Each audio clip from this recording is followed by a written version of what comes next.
This episode of Two Guys Talking Wine is sponsored by Los Arango Tequila. You know what? I really enjoyed our trip to Los Aranjo. Me too. In Mexico. I think people should go out and listen to that podcast. It's a 3-part series. That series. I think that people should find out, how tequila is made, why good quality tequila is worth its weight in gold.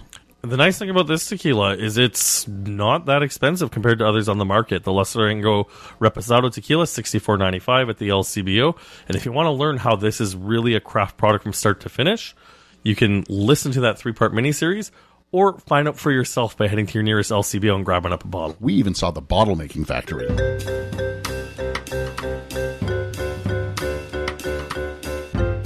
You're listening to Two Guys Talking Wine with Michael Pinkus and André Prue. Michael, how are you? André, you know what? I'm very impressed this week. Why is that? Because usually it's me who, lately we've been telling people that we've been scripting. We have been scripting our podcasts, and I'm very happy to say that this time this is your scripting. So I'm going to read from your script now. It says, and I appreciate you wrote in large lettering. Okay. Because I forgot my glasses. Okay. Okay. So, hello, André. What are we talking, turn page, about today? That's really funny. This episode actually been a really long time coming because we're actually coming up, or it's just past our 10-year anniversary of doing this. I did the look at the calendar. We've got a lot of episodes in the works, so I'm not sure exactly when this one's going to be airing, but it will be very close to our 10-year anniversary. But we are Ontario's longest running podcast about wine. And until we run Terry David Mulligan over with a car, we are Canada's second longest running podcast about wine. But we've also touched a bit about spirits. And I thought it might be fun to go into the... let's head back into the Wayback Machine, back to episode 108, which everyone can listen to. And that's when you notice it. You look like you've just eaten a Scooby snack. I do remember you telling me that I had in one of our podcasts that I had the whiskey taste of a 17-year-old girl. Yes. So that actual quote goes back to when we used to do stuff, or we did stuff on the road in Saguenay, Quebec. Yeah. So we were on the street when you said that. We were when you discovered Dr. McGillicuddy on the streets of Saguenay. So that was actually your reaction to tasting the Weller Antique 107, which is now a cherished bourbon in this house. Obviously, with our elbows up, I haven't been buying much bourbon this year. At the time, that bottle was selling for $35 at the LCBO. And here we are about 8 years later. It now goes for over $70, and it sells out virtually instantly when it hits the shelves. I still can't believe that much time has passed since we got your first taste of spirits there. And your little scream at the beginning was a visceral, genuine reaction. You weren't putting on a show. No, you used to like to hit me up with spirits before. Like sometimes we'll taste wine before we start really talking about it. Yep. But spirits, you're not allowed to taste it until I have the mics going. So I know we've joked a bit about like what your tastes in spirits are, but like you and I have actually done some spirits writing. We've done quite a bit of tasting over the years. Like, has your taste in whiskey evolved like since then? Like, do you still have that visceral scream when you taste? So I've done two major things when it comes to spirits. One, if you remember, we were hauled off to an LCBO by Steve Marintet at one point, who brought in Dead Rabbit. Yes. And they were doing a small tasting over at when the LCBO used to be on Queen's Quay. Yes. And I loved that whiskey. I thought it was great. I actually bought a bottle, and I've subsequently bought a second bottle and finished that first bottle. So you should be very impressed with that moment. And then I decided maybe it was Irish whiskey I liked and not Scotch nor bourbon. And I did an article on Irish whiskey at one point. And I found out, yes, my tastes run to the Irish, not to the Scottish and nor to the American. Well, how do you feel about Canadian whiskey? Because you've talked about Scotland and you've talked about America, but come on, man. I've already said elbows up once. I mean, this is a whiskey podcast, so every time I say elbows up, you better have a glass handy because you'll have to take a sip. So I remember that we also did spirits for Toronto Life. We did. 1 year. And it was all Canadian. It was all Canadian. And there was some very good stuff. I remember Bareface being very good. Signal Hill. Yep. That was from Nova Scotia. Bareface is from British Columbia. I remember liking a couple of other ones. 40 Creek had some nice stuff. So yeah, I as I said, I lean a little more Irish. But, I guess I should start getting a little more elbows up. And that's actually what I'm hoping to accomplish with this episode, not just for you, but for the people listening to the podcast. I have something really special lined up. But, I was just really thinking about my own perception of Canadian whiskey because prior to all the nonsense that's been happening with tariffs this year, I was a fairly religious bourbon drinker. I've said that I went to Kentucky on my honeymoon, and I was just thinking about my my radio career, and I just remember in 2016 when the Crown Royal Northern Harvest Rye was named Whiskey of the Year by Jim Murray, who is a influential whiskey critic. I'll be honest, I'm not super familiar with his work, but that's irrelevant to the story because I remember heading to the Summerhill LCBO because it was in my neighborhood at the time, and watching the poor LCBO employee unpack the what was then boxes of the Northern Harvest Rye came in a box that was going on the shelf, and they were being taken out of his hands before they would even hit the shelf. Like that's how much of a stir like this whiskey made, and it was supremely affordable at the time. I think it was around $45 a bottle. We talked a little bit about some of the innovation taking place, like the Signal Hill and Bareface, which I agree with you are really great whiskeys, especially if you're a bourbon lover. But before we get into, we have a few spirits in front of us today that we're going to be tasting through responsibly, obviously. We've talked a lot on the wine side about whether or not certain things have had their time or are they coming. Like, we try to keep our fingers to the pulse about where trends are going. And to me, I feel like Canadian whiskey might be a cousin to, let's just say, Riesling in Ontario. Like, I've been doing this for 15 years. You've been doing it a little bit longer than I have. And we know we make good Riesling in Ontario. And every once in a while, we kind of get blips of like super high quality Rieslings or people who are doing unique stuff. One that sticks out for me is the Concerto series that Brian Schmidt did, I think around 2008, where it was lower alcohol, higher residual sugar, beautiful balance. But then for the most part, we kind of have a fairly homogenous, good, not super great landscape of Riesling, and the market, there is no market for Riesling. You want to buy Pinot Noir as a producer, you're paying a premium. But you talk to a lot of grape growers who have old lines of Riesling, they're begging you to take it away. And I can't help but feel that, like when you look at a really great spirits list at a restaurant, like you never see Riesling on the top shelf of a wine list, just like you never see Canadian whiskey on the top shelf of a great spirits list at a cocktail bar. It's always your rare bourbons, your Pappy Van Winkles, your old rare scotches, your Lagavulin 16 that's, now near mythically legendary thanks to Nick Offerman from Parks and Recreation, among various other reasons. It's just like, what is the Canadian whiskey that is that icon? I don't know. Again, being, I get, as Google is listening to me, always, it seems, I get a lot of articles about Irish whiskey, because it knows. When I was in Italy last year, believe it or not, I started to find Japanese whiskey on the shelves in Europe. And I started buying some Japanese whiskey, and lo and behold, Google, the magical box, was listening to that. And so I got articles about Japanese whiskey. Now that we are talking about Ontario, I suspect Google, the magic box, is now going to start sending you articles stuff about, the best Ontario whiskeys. And so you're about to make a case, I have a feeling, for some high-end, top-of-the-line Ontario whiskey. Well, it's not necessarily making a case. It's more, as a critic, I want your reaction to these. And, you know, I think there's probably a lot of people who are listening to this podcast that, you know, rye was probably something they mixed with Coke or ginger ale while they were in university and have shifted to wine. That's our audience here. But, you know, over the past few years, I've had a chance to taste with someone who works for the for JP Wiser's.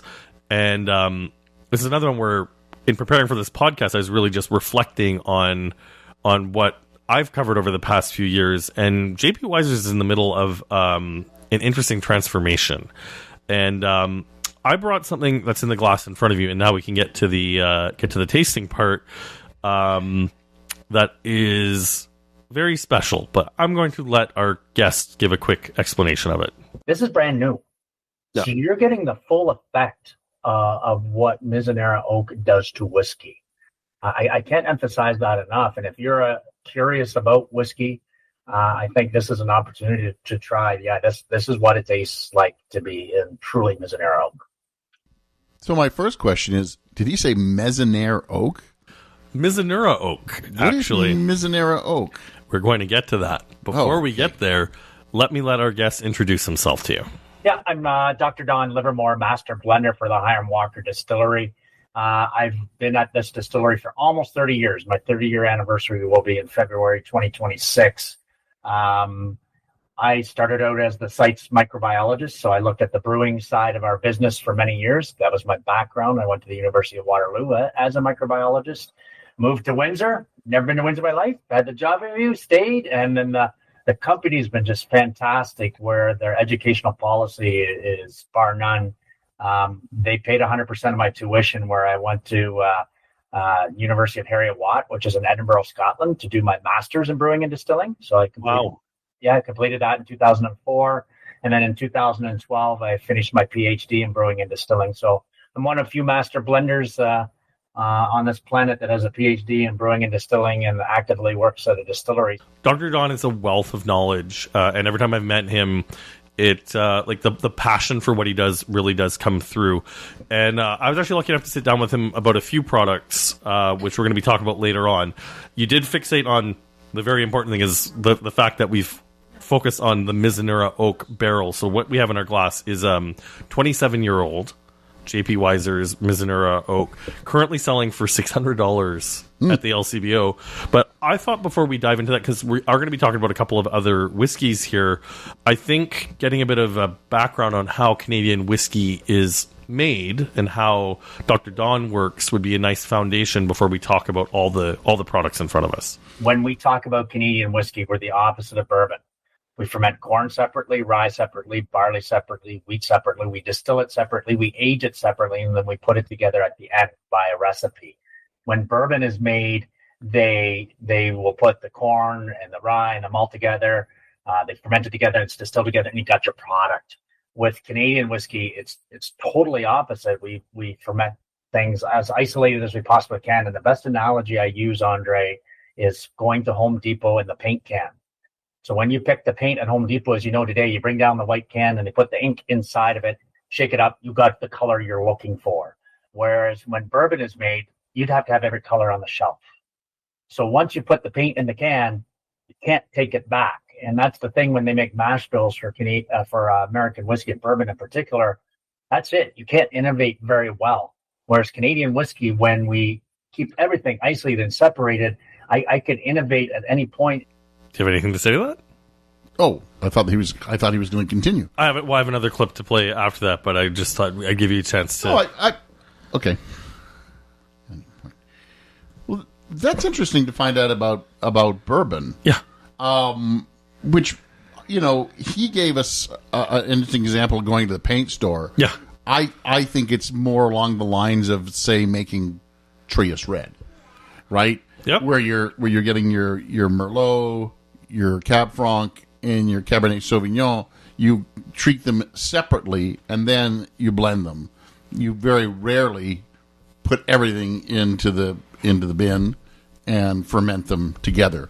It happens, yeah, but it's rare. I think if we're making like the full analogy, like in the wine world as well, like I think port Like a tawny port is another example of how this is done. When they make a 10-year tawny port, they use different components to try to get a flavor profile that they want to put together. Same thing for 20, 30 of a 10-year port, where it's not like even the average age or anything. It's just that port's about 10 years old, so you're doing that. So he says this is a 27-year-old whiskey. Yes. Now, excuse my ignorance on this, but does that mean that he's been making this for 27 years, or is it like a tawny port that is tasting like it's 10 or 20-year-old? So Dr. Don maintains an inventory of back whiskeys that he uses as part of his blending. So it is really quite a bit like port. He hasn't been working on this necessarily for 27 years, even though he's been working with the company for 30 years. But I recently, not even recently, so a couple of years ago, I tasted the Weiser's 43-year, which was assembled by Dr. Don using whiskeys that he inherited from people who worked there well before he got there. So just a little bit more about Dr. Don's philosophy about how he puts these whiskeys together. André, this is how I like to describe whiskey. I think of a graph. Along the bottom is time. Along the y-axis is flavor intensity. And what I want is a whiskey that I can get this taste, and then I get this taste, and then I get this taste, and then I get this taste.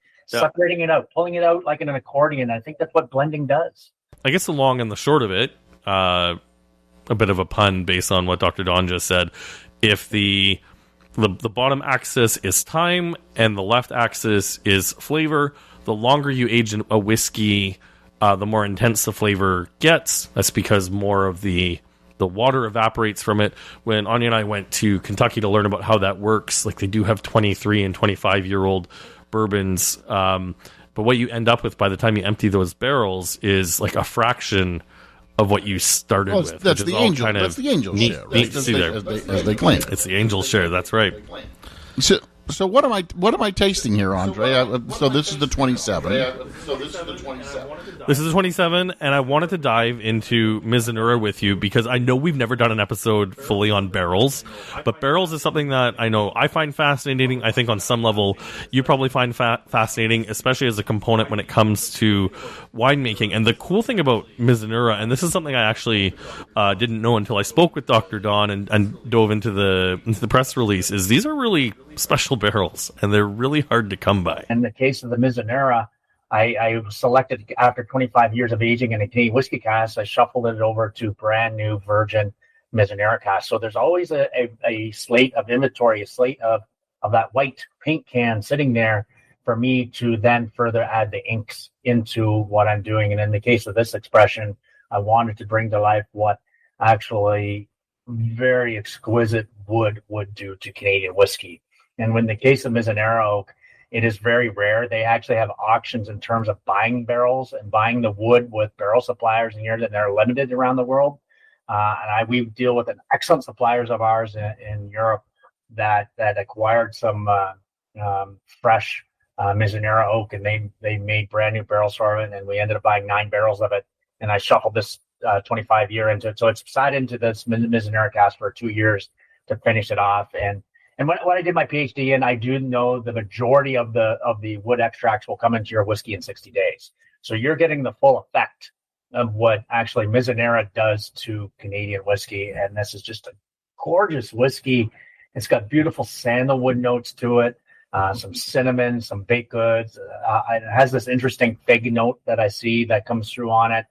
Yet it marries quite well with the traditional rye spirit that we use in making Weiser. So we actually isolated the corn distillate and the rye distillate, and we used both, and then we blended it together. And the offering we said when something that this exquisite in price, we didn't even add water. We call this a cask strength blend. So this is really right from a cask, blended together, offered to the consumer. And so far it's been just a resounding yes. I mean, people are just picking this bottle up, surprisingly, for the price point for Canadian whiskey at $5.99.95, $600. But people are recognizing the quality of Canadian whiskey and what it can be. So you're sipping on a $600 whiskey. What are your thoughts? Well, first of all, where is the wood from? Japan. Oh, okay. Oh, yeah, we buried the lead on that. Yeah, you know, Sorry. no one's telling me where this oak is from. I think I was just assuming people would know when you hear Mizunara that's a very Japanese sounding name. So is Japanese whiskey done in Mizunara Oak? Well, the barrels are extremely very sought limited. after, so they're shipped where people are making whiskey, and this is a fairly unique proposition for what's happening in Canada, certainly at Wiser's. And is it only whiskey that gets put in these barrels, or You know what? I'm not entirely sure. we don't know if anybody's trying to put wine in them, or sake goes into them, or I think that might bear some more research. Like, I'll be honest, I was more just excited at the scarcity of this, and one of the things that I definitely want to move the conversation to is about the fact that Canadian whiskey generally offers great value. So when you get to the $600 level, there aren't a lot of Canadian whiskeys that reach that price point. no. And so, what do I think of it? First of all, you put it on ice. I did. Which then also, for lack of a better term, turned into water. And then, so it has some water to it, obviously, but very cold water. I did do that on purpose for you, and that was, let's just say, being a good host. So this is a cask strength whiskey, and I double checked the ABV on it. Out of the little, and they sent actually really generous. It looks like about a 4 ounce sample that they sent us. It's 62.1% alcohol, and I didn't want to put you in a position where you screamed like you did in our bourbon podcast. And it's just like, I know what, here's the thing where as a host, I guess I should have given you the choice, but just you and I have spent a lot of time talking this year, a lot, and over the years. It's just, I have a pretty good feel for what your taste is, and I knew that you wouldn't enjoy it at cask strength. So I did enjoy this one. I found that I could drink it, I could enjoy it, I could finish it. There was nothing that gave me the surprise burn. That, you know, that's why I scream, is because I get a very harsh. It's almost like, I don't want to say chemical burn, but it feels it burns chemically and burns. Like that is what whiskey does normally. I think because I would say I probably have a finger or two of whiskey every month. Yep. Right? It's not something I drink all the time, but I do have a fair bit of it now on my shelves. I probably have about 20 bottles of it kicking around, and I like to, I like a little bit of Redbreast here. I like Busker. I've picked up some, duty free shops. I found out that like Jameson's Black Barrel had won best whiskey or best Irish whiskey, and Philly and I bought a bottle of it, and both enjoyed it. So I find that I'm getting more into whiskey, and I know the burn is coming, but it's kind of like if someone's going to punch you in the stomach, and you know that it's coming, then you can, tense up, get your stomach ready for that. When you get, surprised by it, knocks the wind out of you. Well, and I really didn't want to give you the punch to the stomach because I wanted this to be presented in the best light. And I have been doing a bit more like talking to whiskey people and having had a chance to do the tastings with Dr. Don. I frankly don't have the patience for people who are hardcore about sipping their whiskeys neat. I'm not one of those people. I like cask strength whiskeys, but I like cask strength whiskeys that I put on ice so that they dilute a bit and come back down to, say, your 40% or a little bit lower ABV, because I don't like the burn. Drinking something with 60% alcohol, that burns, no matter like how seasoned your palate is. Yeah, I'm drinking stuff that's not cask strength Irish, and Yeah. I do like it neat. Oh, right on. So, well, okay, so we are going to sip our next few whiskeys neat, and we have talked a little bit about elbows up. I kind of wanted this episode to be a little bit of a purchaser's guide. If you're a little bit late, I had some bourbon in my cupboard. I've been coveting it throughout the year, but I've still had a few sips of bourbon throughout the year, but I'm looking for a good alternative.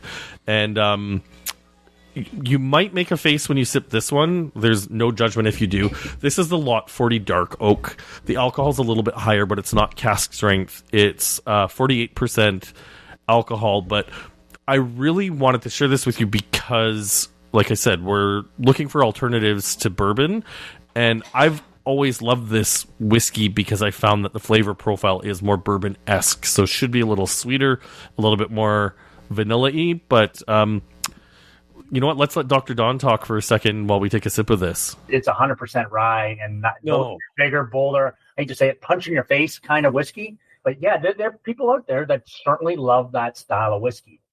I'm just going to build on this too, just to educate your audience. Yeah. I look at making Canadian whiskey like the dish curry chicken. And what is the main ingredient to the dish curry chicken? Is chicken. Curries are spice. The two staples that are to Canadian whiskey is corn and rye. Rye is the curry, chicken is the corn. So when I'm looking at the rye content and whatever blend I do, whether it's that 10-year or whether it's the lot 40, it's then becomes is that we also age each of those components in different types of casks. And what I did my PhD on was aging whiskey in new wood versus used wood. And brand new barrels will give you 4 to 5 times the vanilla caramel toffee notes than a second used barrel. So in the case of the Wiser's 10-year, I only have a portion of new wood in. I took into wood, so it's a portion, but it balances to the amount of rye, which is a 4 on the curry chicken scale, right? Yeah. Whereas in the case of lot 40, it's my 10.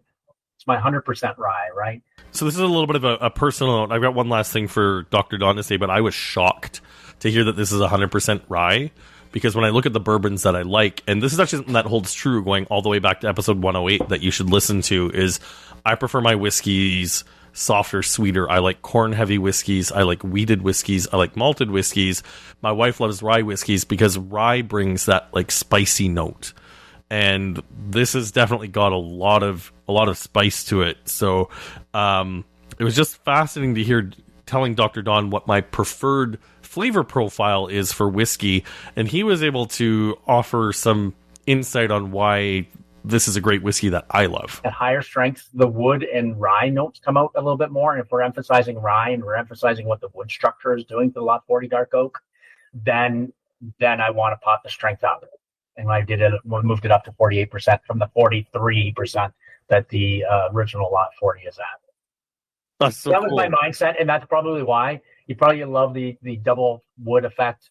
That's certainly with it. You probably the increased strength, because you did say you like cast strength. You're probably liking the rye, and you're probably liking the good wood character that comes out at a higher elevation. So I got a lot of burnt caramel notes. Yep. Just on the nose. I thought I was going to like this more than I did. Well, you took a sip straight up, and the alcohol's a little higher. So, I got the vanilla, I got the cinnamon, and they were all on the nose. But on the palate, mostly to me was a high octane burn, and that's what I got out of that one. But you did throw an ice cube in it. Did it get better when you threw the ice in it? Ice is in it now.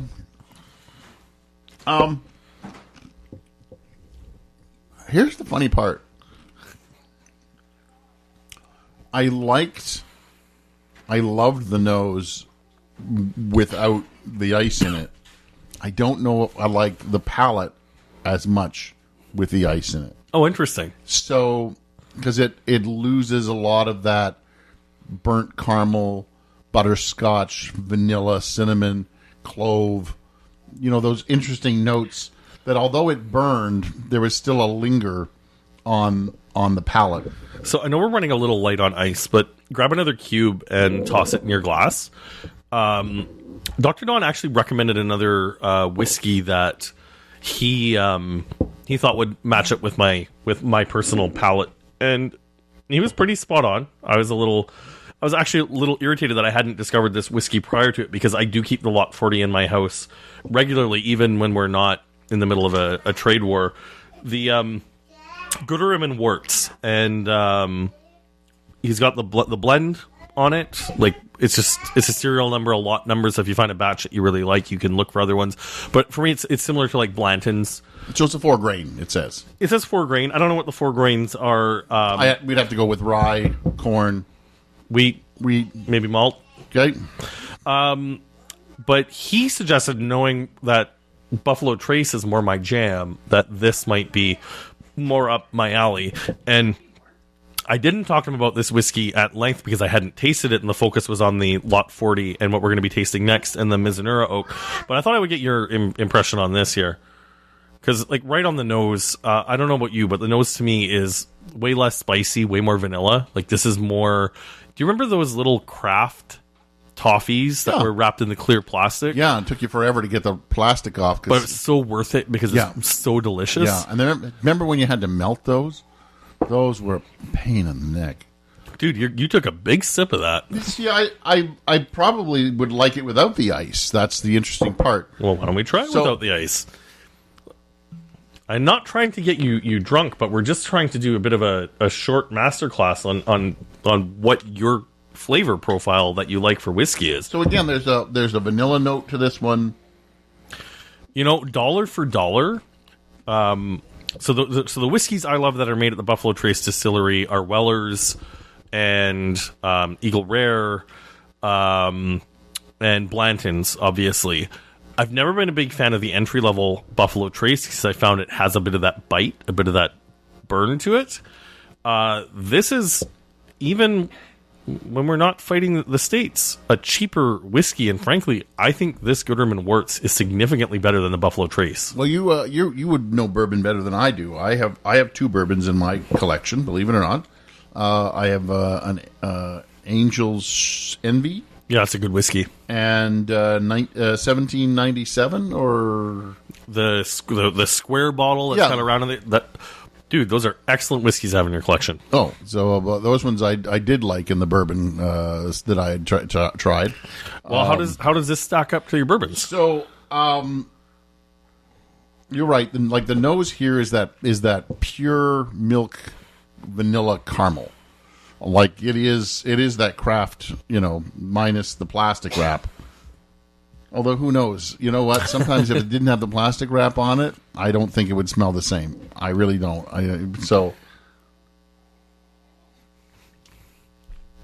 Well, how does it stack up to Dr. McGillicuddy? Well, so I like that one. That one has very little burn, very easy to drink. That's a sipping whiskey to me. Yeah, me too. Like that is one of those whiskeys that I would be happy to just have a glass of. Watching baseball, hockey, checking out the third period, hoping that there's no overtime. Because your Canadians are doing a hell of a lot better than they were supposed to. Again, we're doing very well. I said without overtime, and the reason is because if overtime hits, there's a second glass. All right. So I think we've covered our bases with American whiskey. We've covered our bases with Dr. Don's philosophy on how things are done. I think it's also very cool that you have something as spicy as Lot 40 Dark Oak coming out of the same facility as the Gooderam and Worts, because these are polar opposite in terms of flavor profiles. Oh, absolutely. The 40 is a little bit harsh and bites, and it's the punch to the gut. Yep. Whereas the Gooderam and Worts, it's like the kiss on the cheek. I love that. Yeah. But I mean, as opposed to bourbon, where you'll find a distillery or a brand that you like, and there's a little bit of homogeneity to the portfolio. Like, I know that if I get a press release from Buffalo Trace saying they're announcing a new line, I'm going to be excited to try it because I understand that. Where with Wiser's, I know it's going to be a little bit more Russian roulette, but there's so many different products at Wiser's that I'm sure we'll find something that you like. You had mentioned the Gooderam and Worts. Yeah. And you said that there's the lot number.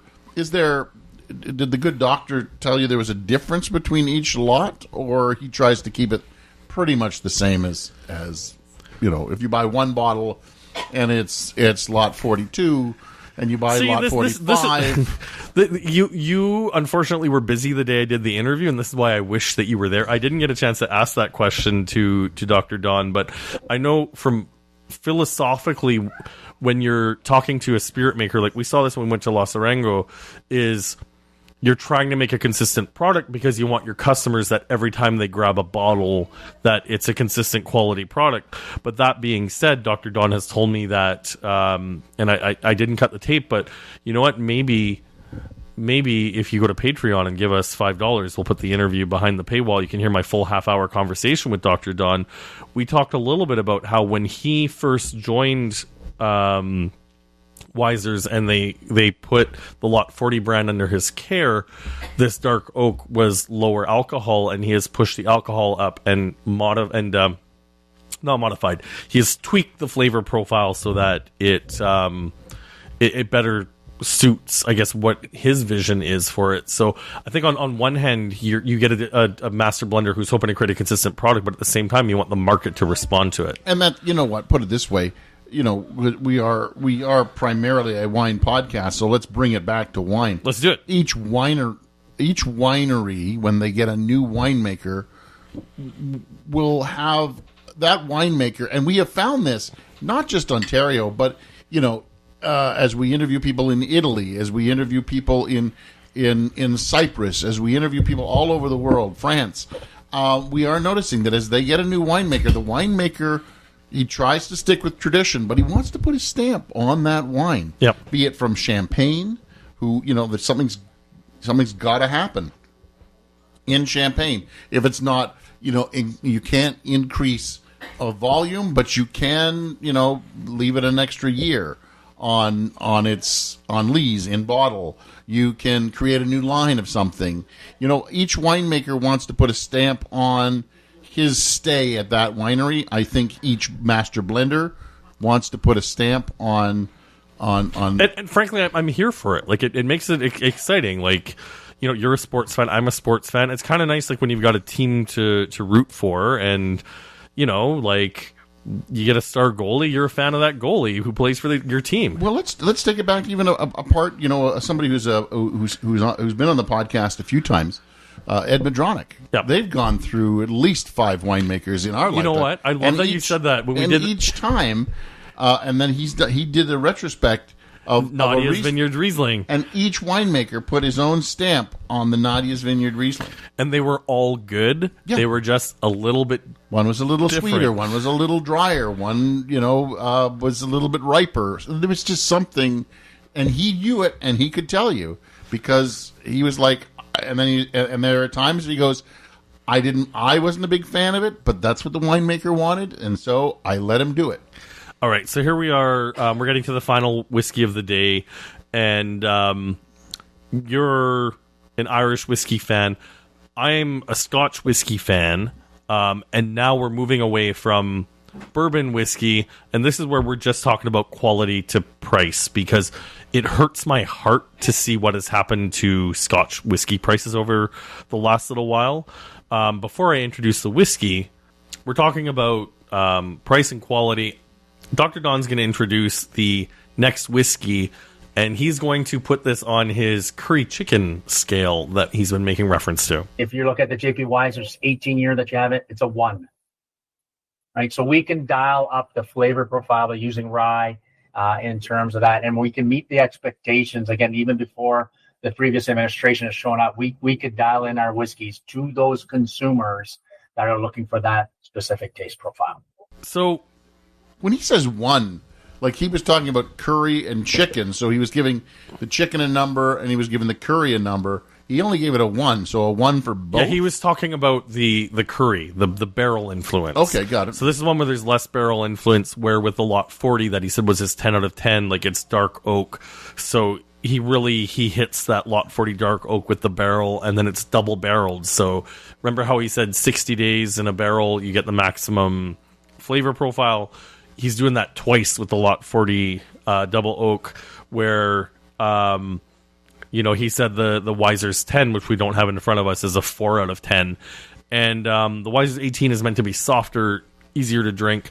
And I'm actually really glad that I revisited this with you, because when I took my first sniff out of the glass, it really just put a big smile on my face. Like, this is one where, you know, around this time of year, like my wife's starting to make or talk about sticky toffee pudding for the holidays, and like this smells like the toffee sauce, or, you know, it reminds me of my grandma's butter tart recipe minus the raisins.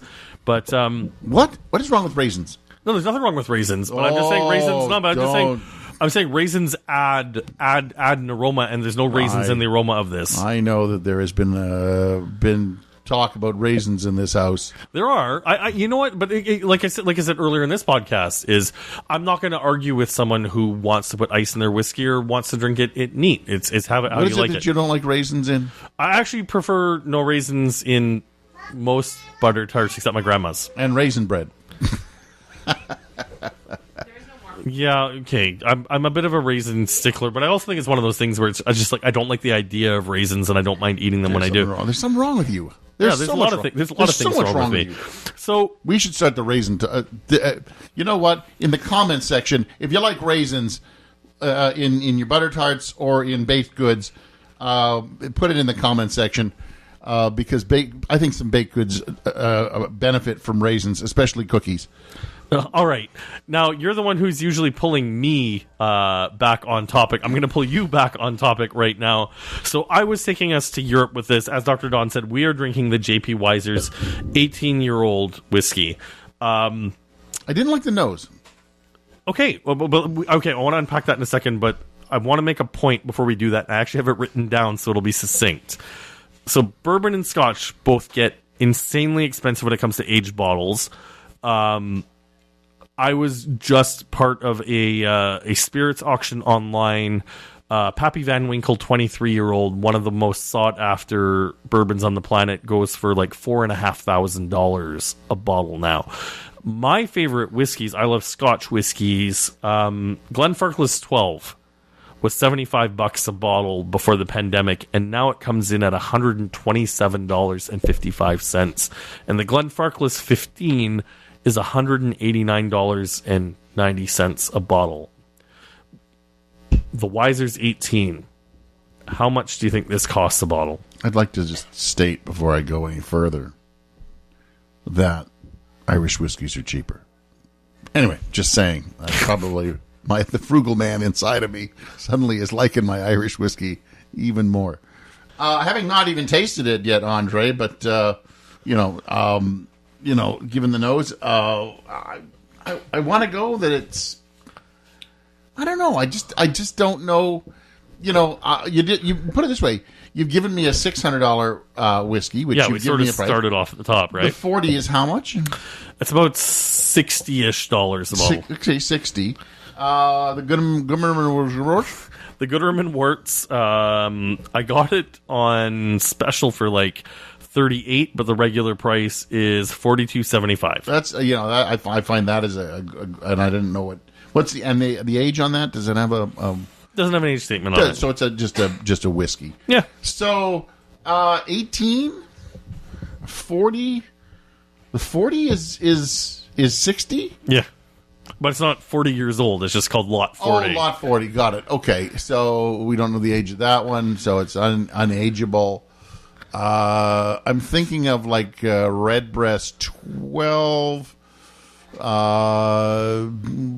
it another 6 years. Carry the 4. Don't hurt yourself. I don't know.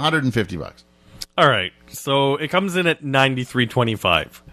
But I think your point on Irish whiskey means that I think at some point we need to do like a deep dive on some Irish whiskeys, because you and I, like, for all intents and purposes, and I know we've talked about, like, obviously my change in career has meant I'm spending a little bit more money on wine, but you and I are both still on the hunt for those value bottles. And I as I said, I have, maybe I should pull out some of my favorite Irish and bring them to you and get your opinion on the Irish whiskeys that I am finding interesting, and even the ones that I have not yet to open because I bought on spec, and I'm looking at them in a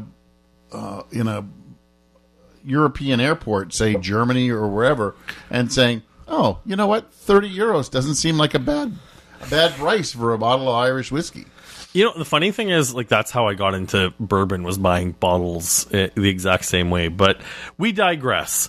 I really wanted to talk to Dr. Don about how you can offer an 18-year-old whiskey sub $100 when we've just talked about how much it costs to purchase an 18-year-old Scotch whiskey by comparison. 18 years under $100, where there's ones that are over well over $200-300. How can we do this? Canadian whiskey has cut their teeth. Meaning, when I started in the industry in the 90s, we went through a major downturn. And we sat on inventories, and it kind of forced the hand of whiskey producers. You now have to add value back into your product. And value doesn't mean I'm cutting corners. That's not what I mean by that. But you stop doing the stupid stuff. There's things where you double handle, or there's things that you will look at high gravity brewing. There are things you can look at with digital control systems, and not changing how whiskey made whatsoever to bring out the costs into it. And actually, quite honestly, it improves the quality because you're driving to consistency that way. So we cut our teeth in the 90s and early 2000s because of the down cycle, and we were able to re-engineer, re-look at how whiskey was being produced. And I think Canada was ahead of the world on it. And now we're facing another downturn cycle. Again, this is now the second one in my 30-year career. There's ebbs and flows in the spirits industry. There always is. Interesting. Yeah, there's ebbs and flows into it, but it always has. There's always natural cycles, and it has been for 150 years. And now let's go full circle, and Dr. Dunn brings it back to the Mizunara that we started this podcast off with. We are seeing good things for us at our distillery, because I think we're set in a good position. And you see things that people are still looking for the premium JP Weiser's 27-year. There's a group of people out there that still want that stuff. And then there's also a group of people out there that want value. And that's what I mean. We're in good position to do both and offer both. And I think that's the wonderful thing with Canadian whiskey and how we set it up. You know, I found it fascinating for him to mention that there's a bit of a downturn in demand from Weiser's because of, you know, we've said it a few times on the podcast, elbows up. I thought for sure that the sales for some of these products would be flying off the shelves. I was recently at an LCBO where I saw that they had a little printout taped next to the cashier for if your customer is asking for bourbon, recommend these products. By the way, Barefaced was one of the ones on the list. Gooderam and Worts is another one that was on the list as well, where it's just the LCBO has got contingency to guide their customers to products that are comparable to bourbon in flavor profiles. Good for them. It's not often we get to say nice things about the LCBO on this. But, I mean, in the whole big picture of everything we've talked about this year, what we've talked about with Bordeaux, what we talked about with other stuff with Champagne, is the whole idea that premiumization is, I don't think, just a trend right now. I think it's where the beverage industry is heading, especially now that we have the current generation and future generations being more mindful of what they're putting in their bodies. So, you know, I thought this was just an interesting look at all these products, some good alternatives to bourbon, you know, a good look at what $93 will get you in terms of value compared to European whiskeys, although I forgot how much into Irish whiskey you were when I wrote this script, and I should have made some more notes on that. But I think we need to do a side-by-side of Canada and Irish whiskey. They seem to be kindred spirits in terms of the overlooked spirits in the world. Aye, laddie, that's what I'm saying. But, oh my God, don't ever do that again. I'm sure you just offended someone Irish. Look, were you a sea captain? I think an Irish sea captain who got his nuts caught in a vice. I'm not really sure which. Look, let's just go with this, just so that I can, you know, put these all on a scale of where I liked them and where I didn't. The 600, I think the price knocks me out of that. Just because I'm looking for value, but it was very tasty, and yes, you were right to put that on ice. It needed that. But let's go with the other three that are, you know, all under $100. Yeah. The 40, the lot 40, not my. I would smell it all day. I'd use it as cologne. Like, I mean, it was great. You know, when you see those soap companies come out with bourbon barrel, you know, soap, yeah, that's where I'm thinking that's what I'm going to smell like. It was not my cup of tea. I did like the Gooderam and Worts. I liked the JP Weiser. The Gooderam and Worts to me was a, you know, just a sipping whiskey. Yep. Whereas the 18-year-old was a special occasion whiskey. I did not like the nose on that, and I was like, I am not going to like the taste. I loved that whiskey. I thought that was right up my alley. It's right where I wanted it to be. And I was like, I could drink that all day. Although it is a special occasion, I could still drink it all day happily, and as long as you're buying. I am inclined to agree just on the price for the Mizunara Oak, but I'm also not, like, you and I are wine guys. We're not spirit guys. And I think if you're looking for a great high-end cast-strength whiskey, the Mizunara Oak is definitely the top of its game for Canadian whiskey. Look, if you're looking to impress somebody over the holidays, or for a gift, somebody on Valentine's, like if you're looking for a gift, that is you have a buddy who is a whiskey aficionado. That's something, because then you can go, look, it's made in rare oak. Yep. That's where you're going. It's like a wine that, it's a screaming eagle. You know what I mean? Yeah. Something that's rare and you're not going to find every day. But also good. Like it was good. It's just like for you and I, maybe not the $600 good, because the reality is we could get a lot. We could get the entire lineup of the rest of what we have for that. But as Dr. Don said, the market's responding to it, so whiskey collectors are flocking to it. In terms of which ones I like, I'm not going to lie. I curated this lineup for you in the hopes you would find something good, and I want to give a thanks to Wiser's for providing 3 of the 4 bottles. The Gooderam and Worts was from my personal collection because I bought it on Dr. Don's recommendation, but I'm happy to share it with you, Michael, as always. But thanks to Wiser's for providing the Lot 40. Thanks to Wiser's for providing the 18 and the Mizunara Oak. This was not a paid podcast, but just an excuse to take a bit of a departure, a palate cleanse with some high-octane spirits before the holidays kick in. And I know you secretly wanted to watch me do the face. No, I didn't. But I didn't. I've matured. I didn't. No, I've matured. I don't think you roll have. Roll the tape. I said I didn't want to do that. I was hoping I'm trying to be nice to you, Michael. I'm André Prue from AndreWineReview.ca, at André Wine Review on social media. If you want to hear the full interview with me and Dr. Don, patreon.com/2guystalkingwine. I'll have to figure out how to put it there, but it's a really interesting chat that I had with him. Anytime you can hear the full interviews that we do, it is so worth it. And it's, you know what, we're not asking a lot. $5 a month. Heck, just do it for 1 month if you just want to hear that interview. That's, it's not hard to do. We have other interviews up there as well. I am so glad that I did not scream one time during this podcast. I am Michael Pinkus of MichaelPinkusWineReview.com.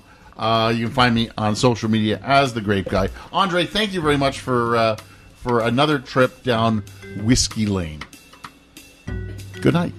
Thanks for listening. Please subscribe to Two Guys Talking Wine on iTunes. Two Guys Talking Wine is produced by Adam Duran and Ken Little.